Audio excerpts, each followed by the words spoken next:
बिस्मिल्लाहिर्रहमानिर्रहीम अस्सलाम वालेकुम। Welcome back to our channel inspired. My name is Bashir Zarif और आज की इस वीडियो के अंदर हम क्लास 9 के इस्लामियात की आंसर की को डिस्कस करने जा रहे हैं। और जहां तक मैंने पेपर डिस्कस किया, जितने भी एमसीक्यूज हमने यूट्यूब वीडियो डाले, उसके बाद जो रिस्पेक्टिव व्हाट्सएप ग्रुप के अंदर शेयर किए, 100% एमसीक्यूज उसी पीडीएफ के अंदर से आता। जो एमसीक्यूज की पीडीएफ एक तो मैंने आपसे शेयर की थी तर्जुमा कुरान की, और एक चैप्टर वाइज नोट भी शेयर किए थे, तो उन्हीं में से सारा का सारा पेपर है। ठीक है, तो उसी के लिए आप लोगों ने चैनल को लाजमी सब्सक्राइब करना है और कमेंट सेक्शन में बताने कितना परसेंट पेपर हमारे में से आया है।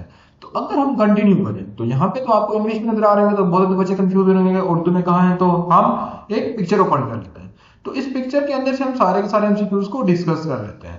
तो यहाँ पे फर्स्ट एमसीक्यूज यहाँ पे थोड़ा बहुत मिसिंग आपको शो हो रहा होगा। तो फर्स्ट एमसीक्यूज है कि हमारे पास के इन विच ईयर द हफ्जा of holy Quran were murdered in large number. ठीक है, कि किस जंग में कुरान मजीद के हाफिज कराम कसीर तादाद में शहीद हुए।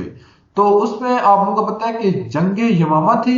ठीक है, जिसके अंदर मुस्लिम बिन कज़्ज़ाब ने दावा किया था झूठे नबी का, तो हजरत अबू बकर सिद्दीक ने उनके खिलाफ जिहाद किया था, जिसके अंदर 1100 करीब हाफिज शहीद हो गए थे। ठीक है, तो वो जंगे यमामा है। ठीक है, तो उसका राइट आंसर ऑप्शन नंबर 1 है। फिर लिखा गया what are the literally meaning of रिसालत। रिसालत के लग़वी मायने क्या है? तो रिसालत के लग़वी मायने है to follow, to advertise, to guide, to deliver message. तो इसका पैगाम पहुंचाना। Option number B is a correct. ठीक है, उसके बाद अगर हम फर्दर मूव करें, the distance between Hunain valley and Mecca is dash, यानी वादी हुनैन और मक्का मुकर्रमा में कितना फासला है? तो 30 किलोमीटर, 20 किलोमीटर, 40 किलोमीटर और 50 kilometre. The distance between valley of Mecca and Hunain is 40 kilometre. तो ये एमसीक्यूज मैंने खुद आप लोगों को एक वीडियो के अंदर एक्सप्लेन किया था। ठीक है, उसके बाद अगर हम फर्दर मूव करें नेक्स्ट एमसीक्यूज की तरफ, तो लिखा हुआ है कि हाउ मच डिड हजरत अबू बकर सिद्दीक रज़ी अल्लाह ताला अन्हु कंट्रीब्यूट इन ग़ज़वा तबूक। ठीक है, यानी ग़ज़वा तबूक में हजरत अबू बकर सिद्दीक रज़ी अल्लाह ताला ने कितना माल पेश किया। इज हाफ वेल्थ, घर का आधा सामान, 100 कैमल, 100 ऊंट, ऑल इज वेल्थ, घर का सारा सामान, एंड 1000 दीनार। तो बेसिकली ग़ज़वा तबूक के मौके पर जब हज़रत मोहम्मद सल्लल्लाहु अलैहि वसल्लम ने लोगों को कहा कि अपने घरों से, मतलब कि ना जो जिहाद के लिए माल है वो ले आओ, तो हज़रत अबू बकर सिद्दीक अपने घर का सारा माल लेके आ गए थे। फिर हज़रत मोहम्मद सल्लल्लाहु अलैहि वसल्लम ने पूछा कि घर में कुछ छोड़ा है? तो कह रहे थे कि मैं अपने घर में अल्लाह और उसके रसूल को छोड़ के आ रहा हूँ। तो बेसिकली ये होती है जज्बा ईमानी।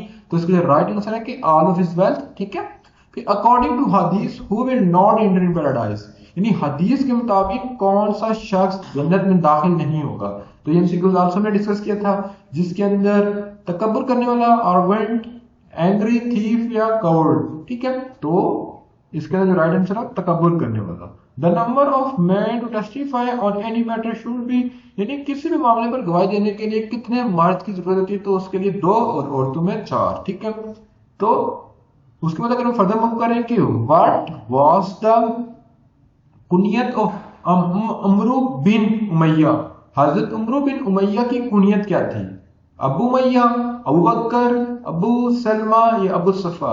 ठीक है, तो उसका राइट आंसर है अबू मैया। जैसे नाम से शो है कि उमर बिन उमैया, तो कुनियत क्या होगी? अबू मैया। ठीक है, जैसे हजरत अबू बकर सिद्दीक की अबू बकर। ठीक है, तो ये बहुत आसान था। फिर वो कंपाइल सहीफा सदीका। ठीक है, सहीफा सदीका को किसने मर्तब किया? हजरत अबू सुफियान, हजरत अब्दुल्ला बिन जुबैर, हजरत अब्दुल्ला बिन अमर और हजरत अबू हुरैरा। तो राइट आंसर इज हजरत अब्दुल्ला बिन उमरू। ठीक है, उसके बाद नेक्स्ट एमसीक्यू तरफ मूव करते हैं, जो कि एमसीक्यू नंबर 9 है कि what noble attribute in mention in. अब ये थोड़ा बहुत मिसिंग है। ठीक है, तो हर्फुल जार पता नहीं कुछ लिखा हुआ है, तो इसके लिए राइट आंसर है कि self confidence and self reliance. ठीक है, उसके बाद the name of Hazrat Anas bin Malik mother was dash, यानी हजरत अनस बिन मलिक की वालदा का क्या नाम था? हजरत उम्मे सलमा, हजरत शफा, हजरत उम्मे अतिया, हजरत ज़ैनब। तो राइट आंसर इज हजरत उम्मे सलीम। ठीक है, तो बेसिकली ये थी आज की वीडियो, जिसके अंदर हमने इस्लामियात की आंसर की को डील किया। तो इंशाल्लाह मिलेंगे नेक्स्ट पार्ट के अंदर, जिसमें हम किसी और वीडियो को डिस्कस करेंगे। तो लाजमी कमेंट सेक्शन में अपनी राय से आगाह करना है, और रमजान का बाबरकत महीना चल रहा है, तो अपनी दुआ में हमें भी खुसूसी हिस्सा अता करना है। तो इंशाल्लाह मिलेंगे नेक्स्ट पार्ट में, तब तक अल्लाह निगहबान।